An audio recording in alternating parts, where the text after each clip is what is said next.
इस टॉपिक में हम ट्रांसफॉर्मेशन ऑफ कंटिन्यूस वेरिएबल को स्टडी करेंगे। गुज़िश्ता टॉपिक्स में हमने ट्रांसफॉर्मेशन देखी थी डिस्क्रीट वेरिएबल के लिए, और इस टॉपिक में हम ट्रांसफॉर्मेशन ऑफ कंटिन्यूस वेरिएबल को डिस्कस करेंगे CDF टेक्निक के साथ। सपोज करते हैं हमारे पास एक एग्जांपल है और हम इस एग्जांपल की मदद से इस टॉपिक को समझते हैं। हमारे पास यहाँ पे एक PDF दिया हुआ है जिसकी वैल्यू 1/2 के इक्वल है इस इंटरवल में, और इस इंटरवल के अलावा हर जगह पे इसकी वैल्यू 0 के इक्वल है। जब ग्राफ में देखते हैं तो हमें एक कंटिन्यूस यूनिफॉर्म डिस्ट्रीब्यूशन नज़र आती है, और ये कौन से इंटरवल पे है, -1 से लेकर 1 के इंटरवल में। यहाँ पे अगर हम देखें ये कंटिन्यूस क्यों है, पहली बात ये कंटिन्यूस क्यों है, क्योंकि यहाँ पे कोई ब्रेक नहीं है। इस पूरी कर्व में अगर हम देखें यहाँ पे कोई गैप नहीं है, यहाँ पे कोई जंप नहीं है, इस वजह से हम कहते हैं ये कंटिन्यूस है। इसके बाद हम देखें कि -1 और 1 के इंटरवल में इसकी वैल्यू 1/2 के इक्वल है। देखें यहाँ पे भी 1/2 के इक्वल है, यहाँ पे भी 1/2 के इक्वल है, यहाँ पे भी 1/2 के इक्वल है, इसलिए हम इसको कहते हैं ये कंटिन्यूस यूनिफॉर्म डिस्ट्रीब्यूशन है। एरिया अंडर द कर्व आप जानते ही हैं कि ये टोटल 1 के इक्वल होता है, क्योंकि यहाँ पे एक प्रोबेबिलिटी डेंसिटी फंक्शन दिया हुआ है और इसका एरिया अंडर द कर्व 1 के इक्वल होता है। और अगर हम यहाँ पे देखें एरिया निकालें तो ये -1 से लेकर 1 तक का जो गैप है वो 2 के इक्वल है, और हाइट हमारे पास 1/2 के इक्वल है, तो ये किसके बराबर हो जाएगा, 1 के इक्वल हो जाएगा।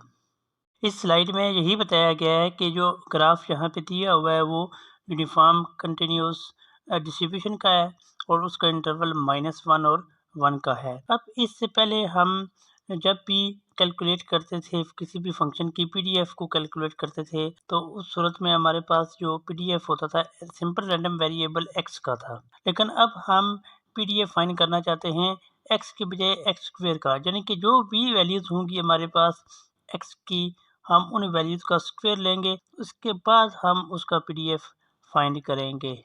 इस स्लाइड में x² को रिप्लेस किया गया है y से और कहा गया है कि y का PDF फाइंड करें। अगर हम ये कहते हैं कि y का PDF फाइंड करें तो हम हकीकत में यही कह रहे होते हैं कि x² का PDF फाइंड करें। और इसके बाद अगर हमारे पास y ग्रेटर देन और इक्वल टू 0 है, यहाँ पे हम कैपिटल Y की बात नहीं कर रहे, इस Y की बात नहीं कर रहे, ये जो हम यहाँ पे कॉलम में देख रहे हैं, फर्स्ट कॉलम में हम किसी भी कोई एक नंबर चूज कर रहे हैं और कह रहे हैं कि वो पॉजिटिव नंबर होना चाहिए, 0 से बड़ा होना चाहिए या 0 के बराबर होना चाहिए।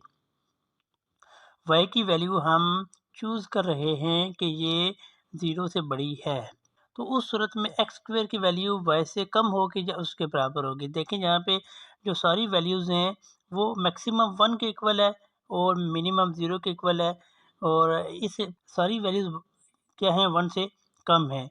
तो इसलिए हम अगर y को 1 चूज़ कर लेते हैं, सपोज किया y इज इक्वल टू हमारे पास 1 आ जाता है, तो इस सूरत में x² की सारी वैल्यूज़ 1 से छोटी हैं और ये आखिरी जो वैल्यू है ये क्या है, इसके बराबर है। इसलिए हमने यहाँ पे लिखा x² इज लेस देन और इक्वल टू y।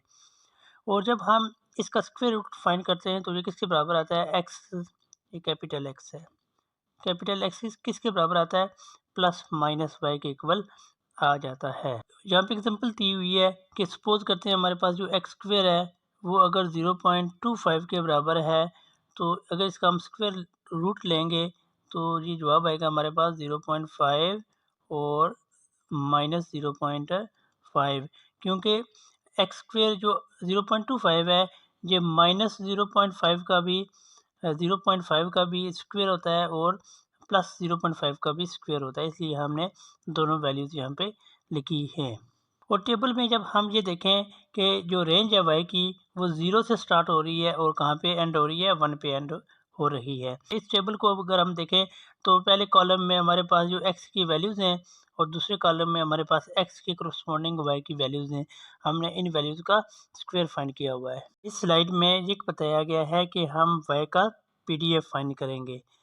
y का PDF फाइंड करने से पहले हम y का CDF फाइंड करेंगे, और हम जानते हैं कि y का जो CDF होता है वो किसके बराबर होता है, probability of capital Y is less than और इक्वल टू y के बराबर होता है।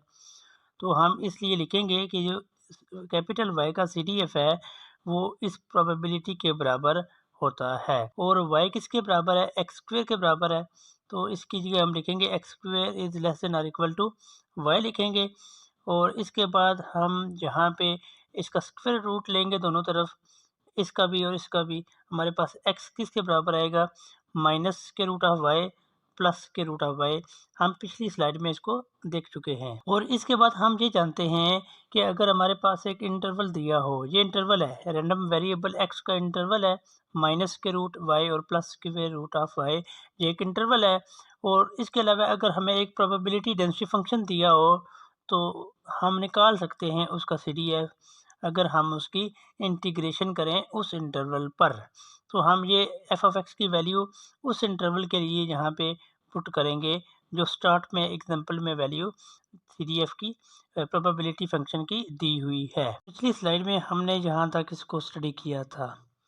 अब अगर हम इसका इंटीग्रल लें 1/2 का और y के x के हिसाब से ये आएगा 1/2x, और हम जब इसकी लिमिट पुट करेंगे minus square root of y और स्क्वायर रूट ऑफ वाई, तो ये हमारे पास इसके इक्वल आएगा, 2 कैंसिल हो जाएगा, स्क्वायर रूट ऑफ वाई आ जाएगा। और अब हम y का CDF आसानी से लिख सकते हैं।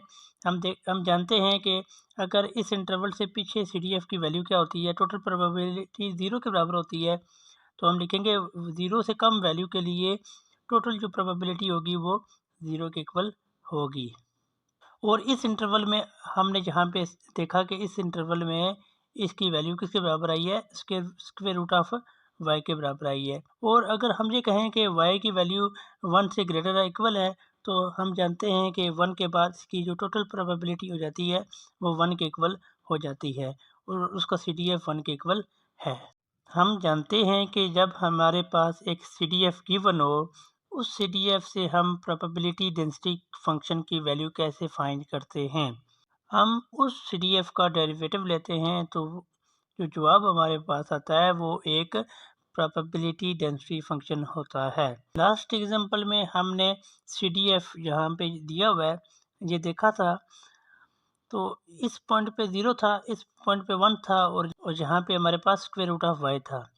तो हम इन तीनों का डेरिवेटिव लेंगे, तो इसका डेरिवेटिव भी क्या आएगा, 0 आएगा, 1 का डेरिवेटिव भी 0 आएगा और इसका डेरिवेटिव आएगा 1 स्क्वायर रूट ऑफ वाई। तो ये हमारे पास 3 वैल्यूज़ आई हैं, यानी कि 2 वैल्यूज़ तो 0 आई हैं और इस पॉइंट पे इसकी वैल्यू, यानी कि इस इंटरवल पे इसकी वैल्यू इसके इक्वल आई है। तो हम इसका प्रोबेबिलिटी डेंसिटी फंक्शन जहाँ पे लिखेंगे कि इस इंटरवल में इसकी वैल्यू ये आई है और इसके अलावा हर जगह पे इसकी वैल्यू क्या है, 0 है। पहली स्लाइड में हमने ये देखा था कि कैपिटल X का जो ग्राफ था वो कंटिन्यूस यूनिफॉर्म डिस्ट्रीब्यूशन थी, लेकिन जब हम कैपिटल X स्क्वायर या Y के लिए हम ग्राफ बनाते हैं तो ये इस टाइप का आता है और इसमें हम देख रहे हैं कि ये यूनिफॉर्म नहीं है। ये डिस्ट्रीब्यूशन यूनिफॉर्म क्यों नहीं है, क्योंकि हम जानते हैं कि वो ग्राफ x के लिए था, वो एक लीनियर फंक्शन था। ये ग्राफ x स्क्वायर के लिए है, ये एक लीनियर फंक्शन नहीं है, इसमें स्क्यूनेस आएगी।